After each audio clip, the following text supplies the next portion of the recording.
histoire donc ONU moom buñ derrière la candidature de Macky Sall loolu lañ gis. Voilà et c'est pourquoi damay li ma ko waxee woon fii rek il faut que c'est un problème d'intérêt national.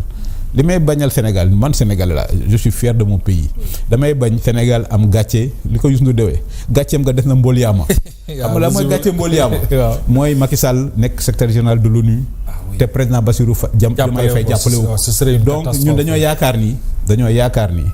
xel dina ñëwaat. dina yaakaar ni xel dina ñëwaat que mu xam ses responsabilités président de la République tu es au-dessus de la mêlée. moom Bassirou Diomaye Faye wax na ko il a raison je suis le président de tous les Sénégalais ceux qui ont voté pour moi et ceux qui n'ont pas voté pour moi donc quand tu es président du Sénégal tu dois défendre l'intérêt national du Sénégal tu définis la géographie de l'intérêt national du Sénégal nga koy défendre maintenant Bassirou Diomaye Faye bu définir l'intérêt national du Sénégal la question est simple est-ce que Macky Sall nekk secrétaire général de l'ONU sur 6 milliards de personnes yi nekk ci àdduna bi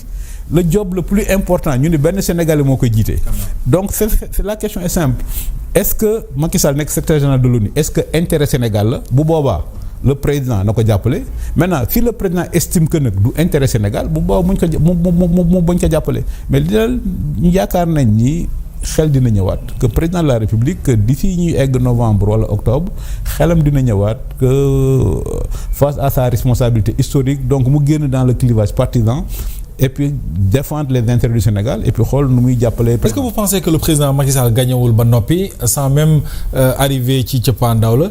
je sens qu'aussi il y a une belle équipe derrière. yu koy gunge moi je sais que ne yaa ngi koy conseiller yaa ngi koy jàppale même boo ko waxul ma jaay loolu Sénégalais yi je sais que yaa ngi jàppale derrière. et beaucoup de diplomates ñu ngi wër àdduna bi pour et vraiment il a une équipe très solide mais je pense que ne ni ñu koy déggee moom le président Macky Sall ci candidature am ci audition yi mu jëm jàpp nga ne loolu rek c'est une victoire. non c'est déjà une victoire. xam nga ma expliquer Sénégalais xam nga Macky Sall sama digganteeg moom du politique. dëgg la ça c'est vrai. xam nga malheureusement. bi moo tax doo bëgg a wax sax ci politique malheureusement pour moi. bi may nekk université CESTI Aliou Sall la bokkaloon nekk. Aliou Sall malheureusement Aliou Sall j'insiste beaucoup sur le malheureusement donc man ci bi ma bokkee Aliou Sall di nekk laa xam Macky Sall 93 94 donc à la limite finalement dañoo yàgg tellement que finalement ça devient des relations de famille naturellement ñun yaakaar nañ ni Macky Sall dina gagner mais bëgguñu Macky Sall gagner sans le Sénégal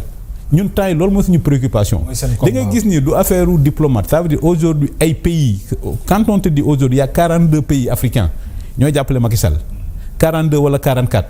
et puis Sénégal waxagu ko day ñaaw et c'est pourquoi ñun dañoo yaakaar ni dañ ko war a rafetal ñun bëgguñu gagner sans le Sénégal parce que nous ne pouvons pas être contre le Sénégal Macky Sall Fatick la dëkk même bu nekk secrétaire général de l'ONU bu jëlee sa retraite à l'ONU day ñibbi si Sénégal fii lim dëkk fa le Marrakech lim dem dëkk Maroc ça veut dire que li ko expliquer lu simple la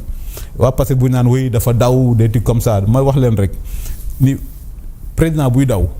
du avion présidentiel moo koy yóbbu. loolu mooy rafet xam nga loolu mooy ndam Sénégal mais ñu def passation de service mu ni Diomaye dama bëgg a dem Umra Diomaye ni ko jëlal avion bi xam nga bu Diomaye d'accord du jël avion bi. tout à fait. waaw parce que fii wax mais kuy daw président du la jox avion di fi am Sénégal lu rafet la rafetal donc rafetal nag ànd ak révolution damay wax waa passé bi erreur bi ngeen di def ce qui s'est passé en mars 2024 c'est une banale alternance. C'est pas une révolution parce que révolution donc passation de service entre deux présidents Macky Sall Diomaye prêté serment fële Diamniadio ñëw Macky Sall jox ko les clés du palais gunge ko ñaanal ko mënu ko non comme na nga dem Umra jëlal avion présidentiel bi après le lendemain passation quelques jours après passation de service am entre Sidiki Kaba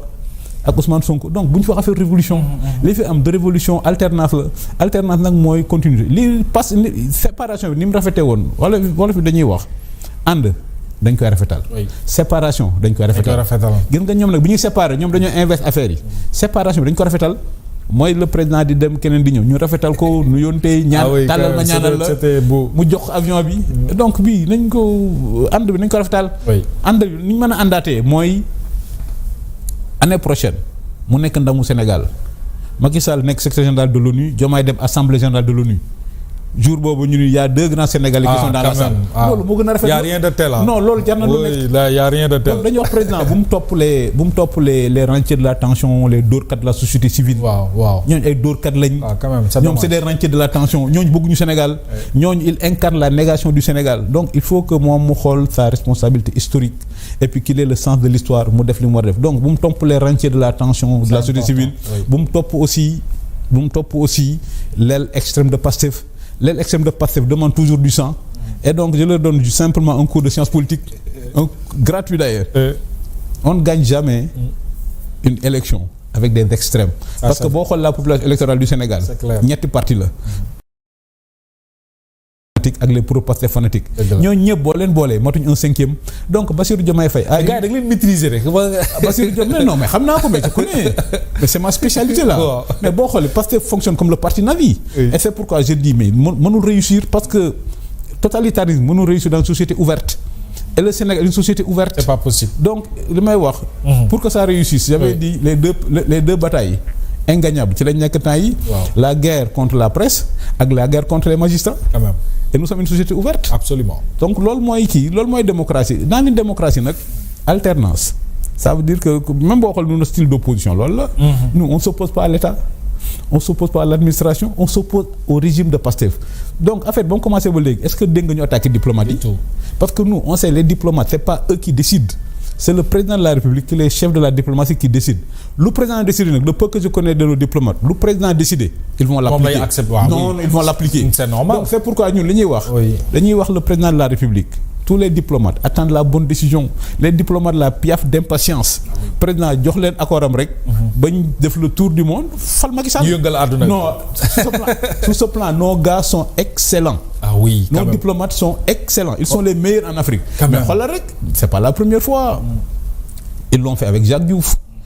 ils l'ont fait avec Abdoulaye Bathily MINUSMA ils l'ont fait avec Amadou Mahtar Mbow ils l'ont fait ce qui fait que pendant longtemps ça dans le système des Nations Unies les gens pensaient que les Sénégalais étaient surreprésentés donc président diplomate yi yow rek la ñuy déglu ça veut dire que ñoom ñëpp ils se sont bien entraînés yow rek la ñuy dégg dès que tu donnes le go ils vont partir à la conquête du monde et faire élire Macky Sall. Justement comment évaluez-vous la diplomatie sénégalaise au-delà de diplomates yi ñu am ñu xarañ lool est-ce que l'État central l'exécutif bu suivrul af mbir yi dina jaar yoon ci àdduna bi ak Sénégal naka nga koy estimer naka nga koy analyser ci diplomatie par rapport ak àdduna bi fi mu toll. Dans l'armée on dit il y a jamais de mauvais soldats toujours de mauvais généraux. dëgg la de toujours de mauvais généraux parce que ñooy joxe ordre non toujours non ñooy joxe ordre ñooy joxe stratégie. waaw c'est pour les comme je dis les diplomates. C'est comme des militaires la seule différence. Les militaires sont en treillis ñoom ils sont en costume cravate. ñoom costume cravate mooy seen treillis boo xoolee Napoléon bi ñu ko joxee l'armée d'Italie c'était des lambeaux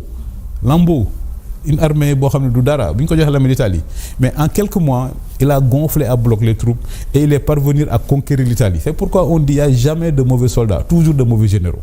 Tu trouves une armée démotivée tu as un bon général voilà maintenant nos diplomates ñoom déjà c'est déjà une très grande armée maintenant tout ce qu'ils attendent que l'ordre vienne du commandant en chef et maintenant le commandant en chef le chef de la diplomatie c'est le président